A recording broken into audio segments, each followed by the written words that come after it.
e a maneira como ocorreu de fato essa detenção.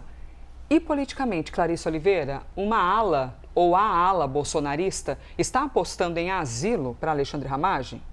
Muito bom dia para você, Elisa. Muito bom dia para Eli Jonas, que está lá em Brasília, para todo mundo que está acompanhando a gente aqui no live de hoje. Elisa, os bolsonaristas estão centrando todas as apostas deles para desenhar o discurso diante de mais essa crise, com base no pedido de asilo que foi apresentado por Alexandre Ramagem lá nos Estados Unidos. A ideia é utilizar esse instrumento para afirmar, olha, a condição dele não é de ilegal, minimizando aí, né, o status de irregularidade que estaria vigente no caso do ex-deputado. Então, alegando, olha, não, o status dele não seria ilegal, porque há um pedido de asilo vigente, e torcendo para que seja feita uma análise por parte do governo americano antes que seja decidida uma eventual deportação do ex-deputado para o Brasil. Por que isso é tão importante? Porque uma resposta positiva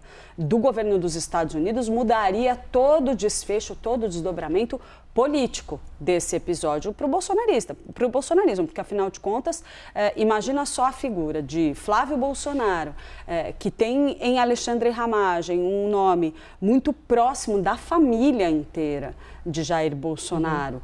Dizer, olha, teve essa confusão toda, ele foi preso, eles usam a palavra detenção, né, porque querem fazer uma distinção.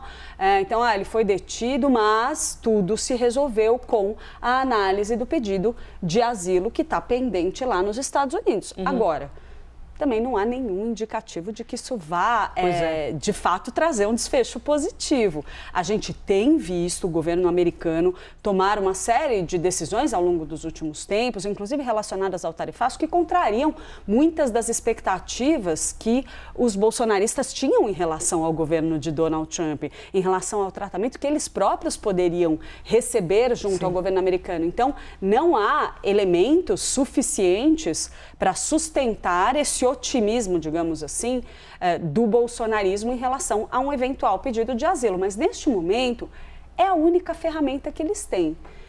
Porque, de fato, né, Elisa, é inegável que isso cria um constrangimento, cria uma situação extremamente delicada para Flávio Bolsonaro e para todos os defensores aí de Alexandre Ramagem nesse processo.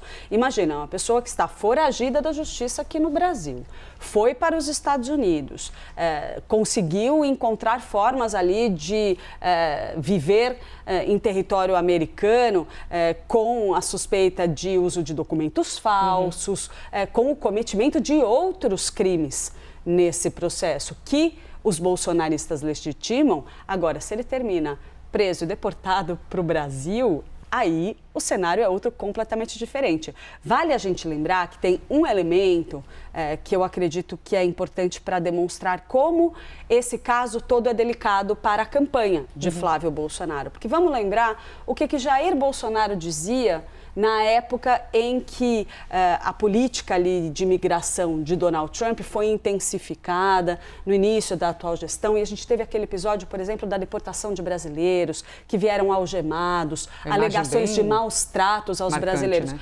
E Jair Bolsonaro dizia o seguinte, olha, qualquer país, as suas leis têm que ser respeitadas, qualquer país do mundo onde pessoas estão lá de forma clandestina, é um direito daquele chefe de Estado, em referência a Donald Trump, usando das leis, devolver aqueles nacionais. E ainda criticava a nossa lei de imigração aqui no Brasil. Dizia se tratar de algo muito frágil, muito fraco, comparado aos Estados Unidos, elogiando a forma como o governo americano era extremamente rigoroso com qualquer irregularidade. Então, seja na questão da falsificação de documentos, no cometimento de qualquer delito relacionado a essa fuga, mesmo que não pela fuga em si, se o governo americano decidir não conceder esse asilo, é sim um problema, algo muito delicado para a campanha de Flávio Bolsonaro neste momento. Tanto é, gente, que a gente viu naturalmente esse assunto explodir nas redes sociais. Nossa, tomou conta. O terreno onde Flávio Bolsonaro mais trabalha a sua imagem nessa pré-campanha. Então, quando você tem ali aquela profusão, eu vi inclusive uma postagem e você vê aquela coisa do humor, é ainda mais prejudicial, aquela coisa do ai se eu te pego, sabe, como as gracinhas assim. Então você começa a ver esse tipo de coisa, acaba sim sendo um foco de desgaste adicional com uma figura que é muito próxima, uma figura que tem relação de amizade com os filhos de Jair Bolsonaro.